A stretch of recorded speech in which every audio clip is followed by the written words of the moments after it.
oath, and that I will discharge the duties and I will discharge the duties of my office of my office with fidelity. with fidelity. Congratulations, Governor.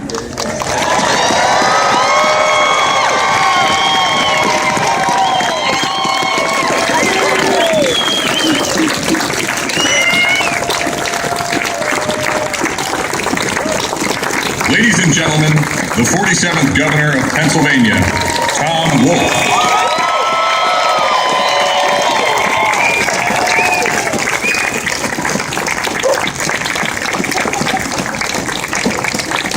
Thank you. Thank you so much.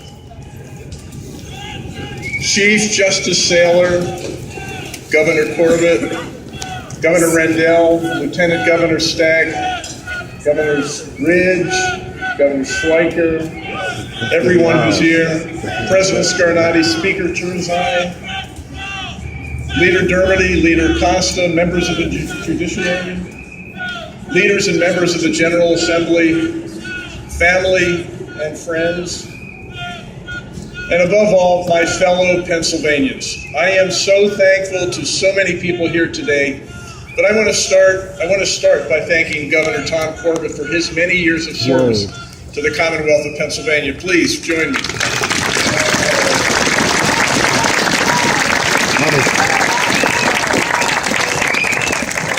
What is it? Next, I want to thank my best friend and wife of more than 40 years, Frances Wolf, the love of my life and my best friend. Oh, look at them all go. Look at them swarming.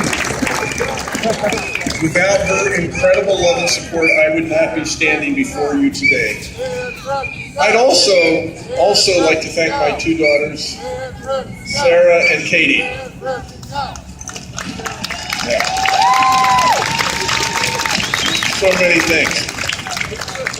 Let me say a special thanks to Speaker Mike Turzai for reminding us when he was sworn in as Speaker of the House that we cannot take lightly, and this is a quote, we cannot take lightly the great history of democracy of which we are a part, and encouraging, as he said that, all members of the legislature to meet with people across the aisle. That's important.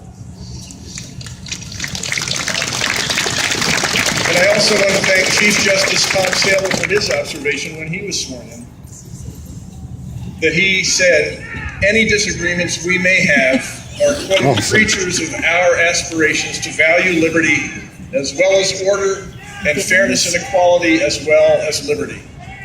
More than anything, I want to thank all Pennsylvanians who worked so hard to get me here.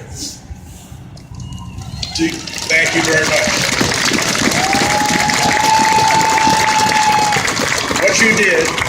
What you did was took a chance to vote for a different kind of leader. And to those of you out there who didn't vote for me, I hope I'm able to give you a chance over the next 4 years to believe.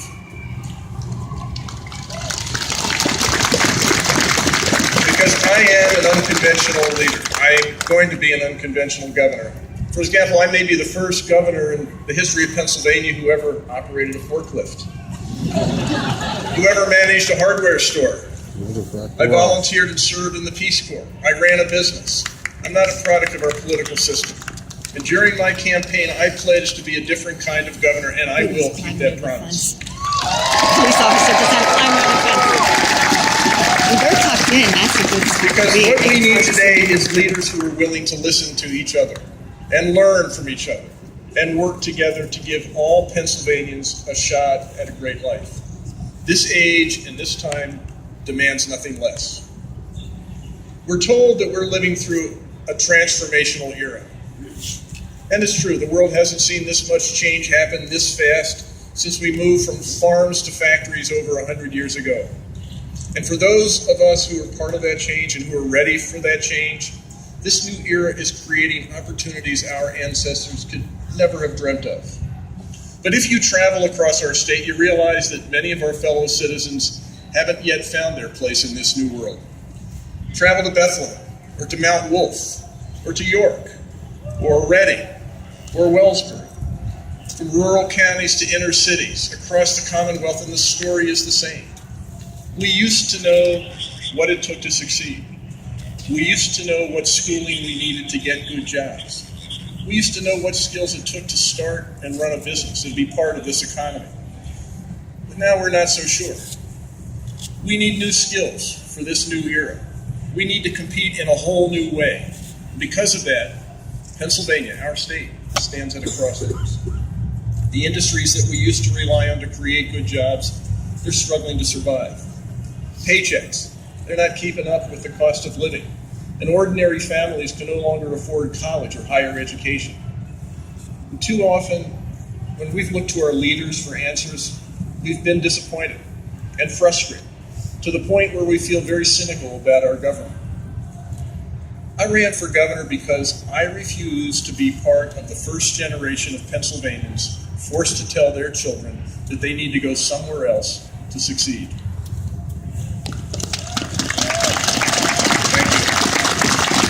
I ran for governor because I believe with all my heart that we can rebuild the middle class and get this state back on track. After all, remember who we are. Like you, I have been proud to be many things in my life, but above all, I'm proud to be a Pennsylvanian. Proud I was born here, proud I was raised here, proud that I call this state my home. And that's why I want to restore the belief that Pennsylvania is not just another place, not just another state. Pennsylvania is something bigger, it is something much better. It's an idea. Pennsylvania is an idea that all things are possible. It's that idea that brought William Penn here and allowed him to establish a colony built on a foundation unique in the world at that time of tolerance and inclusion. A holy experiment where religious minorities could trade persecution for prosperity and worship God as they saw fit. It's the idea that on one summer day in Philadelphia, 56 patriots could sign an extraordinary declaration that would create a remarkable new country. It's the idea that we can create new things. Pennsylvania was the state that gave America its first daily newspaper, its first stock exchange, its first commercial oil well, its first computer, and I believe its first art museum. Amazing. We're amazing. We have always pursued the ideas that all things are possible with boldness and with courage. And I refuse to believe that we are any less innovative, any less entrepreneurial, any less committed to building a better future today than our ancestors were yesterday. Now, to create new opportunities, we need to be bold. We need to work together and we need to get started. We have to respect each other's ideas.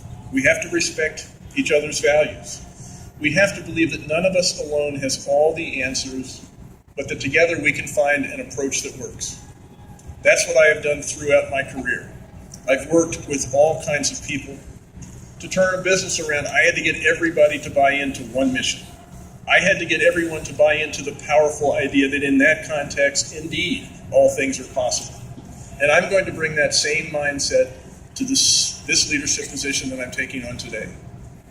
So, how do we do it? How do we get Pennsylvania back on track for ordinary Pennsylvanians? How do we help the people of our state make their lives better? As you know, I laid out a plan during the campaign to give Pennsylvania a fresh start. And we will debate those ideas, I know, in the days and months and years to come. But I want you to know that for the next 4 years, my administration will be dedicated to three simple things. First, jobs that pay. Second, schools that teach. And third, a government that works.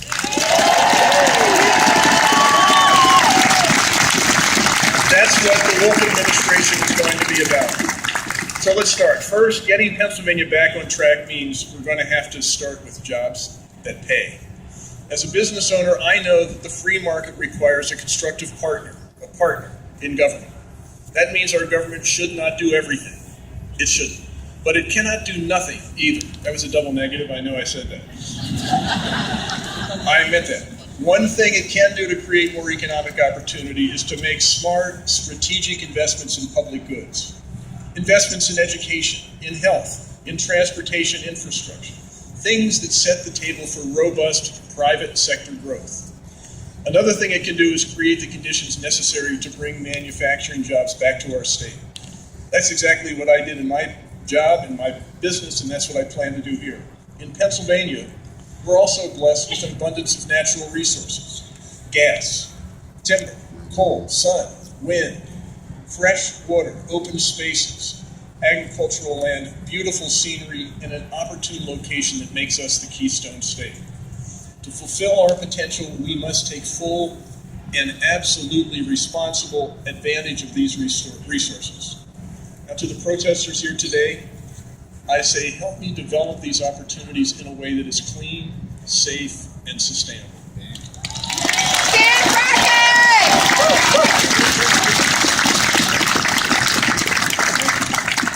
If we want to be a state where the next generation can envision a bright future, Pennsylvania has to offer a level playing field where all entrepreneurs can be confident their risks will be fairly rewarded. The companies and countries that are thriving in today's global economy are those that are committed to diversity, inclusiveness, and fairness. All of Pennsylvania's families deserve those same opportunities, no matter what their race, sexual orientation, where they started life, or who they are.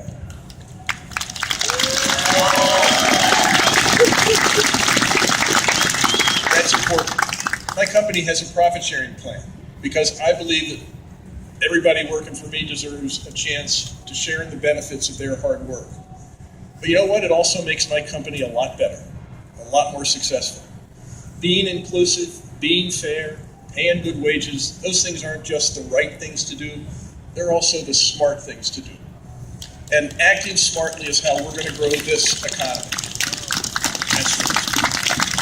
Second, getting Pennsylvania back on track also means we need schools that teach and provide all of our young people with the skills they need to find good jobs and compete in the global economy. In this limited government, free market system, our collective future depends on the next generation. Our state will never be as strong as it needs to be if some schools have all the resources they need, while other schools are cutting band and football just to keep the lights on. That's why nothing is more essential than working together to make sure that every child in Pennsylvania, every child has access to a great education, and that all teachers have the resources they need to deliver that great education.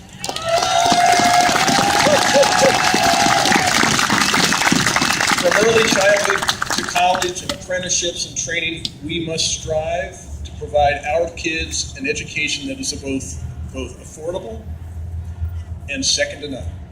Our schools must be our highest priority. And finally, getting Pennsylvania back on track means creating a government that works, one that is worthy of all of our trust. We have to be good stewards of taxpayer dollars, I get that, but we also have to be stewards of a grand democratic tradition. What we need is a government that is more efficient and less wasteful, that's true, but we also need a government that is responsive to the concerns and needs of the people it serves. By all means,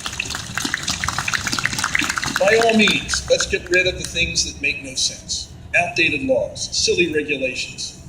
But let's focus on leveling the playing field and making sure all businesses, all Pennsylvanians have a chance to get ahead. Let's work to put the interests of hardworking families ahead of special interests. That's the kind of government I intend to lead.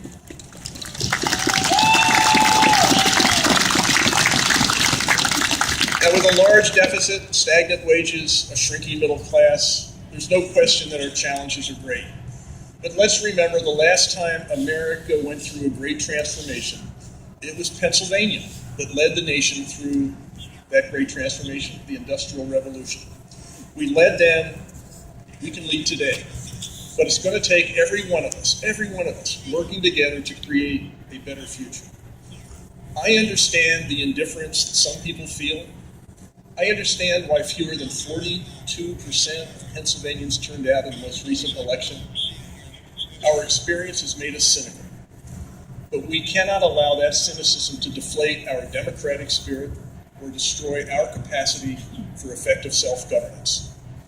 Over the last 3 centuries, every generation has been called upon to write a new chapter to carry the idea of Pennsylvania forward. Now it's our turn. As your governor, I will do everything in my power to make Pennsylvania a place where jobs pay, where schools teach, where government works, and where every Pennsylvanian can believe in the fundamental notion that our democracy works.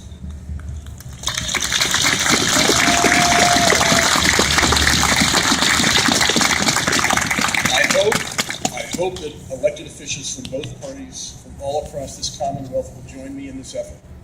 But it's up to all of us, citizens of Pennsylvania, to reclaim our government. I'm asking for your ideas, for your passion. I'm asking for your hard work. Because I know if we come together with a sense of shared purpose, we can build the better future we all deserve as Pennsylvanians. Now let's get started. May God bless us in this noble task, and may God bless the Commonwealth of Pennsylvania. Thank you very much.